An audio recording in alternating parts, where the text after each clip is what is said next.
Hey guys, welcome back to another exciting episode of Cross Street Classics. We are back at our 65 Mustang build. Our last video we were working on suspension and brake lines and some other good things. Today we're going to move inside and we are going to fix a common problem with early Mustangs. And that is the hacked up dash from 80s DIN type stereo installation.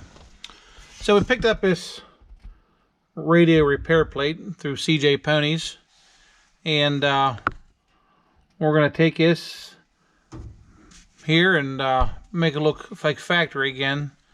The owner had purchased a real nice, I believe it was a custom auto sound factory looking radio with some pretty nice features, so we're going to get that installed for him too. But you can see it was pretty hacked up. Looked like maybe a combination of Sawzall and tin snips.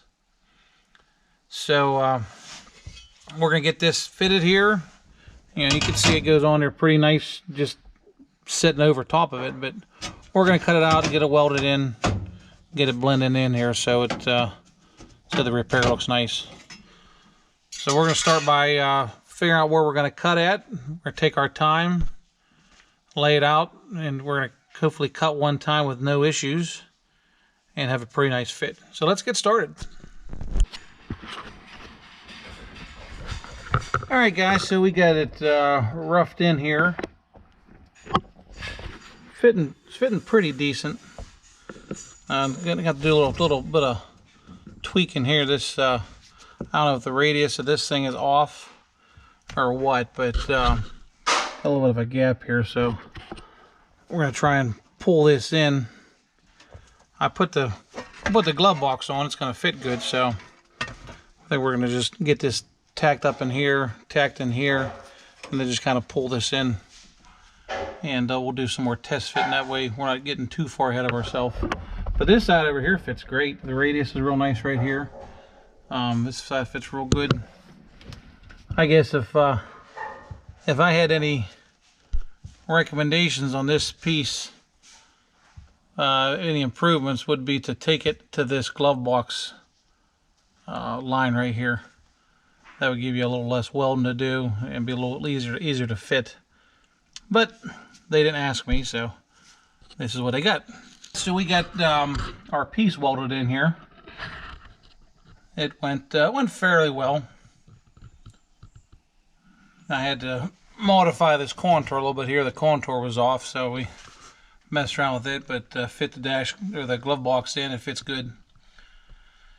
So I also put a little patch over here. Someone had put a wiper or a washer switch in, a little button there, so they drilled a nice hole in it, so we fixed that for them.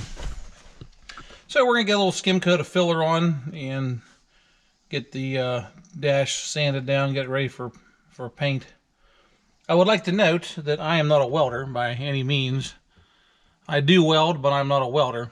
I'd like to give a shout out to all the men and women that make it look easy. You guys do a nice job. Wish I could do that, but I always weld just to grind it back down. We have our filler work done on our radio bezel repair. Got the dash sanded down. We're going to put a coat of high build primer on this, sand this out, and get ready for some paint.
We got 3 nice heavy coats of paint on this dash. We just used a rattle can here. I got Seymour stuff. Got it through CJ Ponies. It's the right sheen and the right color for the car. So this is what we use. Pretty nice stuff. Covered nice, real nice. Only thing I wish it had the fan nozzle on it. Give a little bit of, covered a little bit better, a little easier. But other than that, pretty happy with it. So that's going to conclude this video, guys. Appreciate you watching. Appreciate you liking and subscribing. And don't forget to comment below if you have any questions. Please ask. We'll see you next time. Thank you.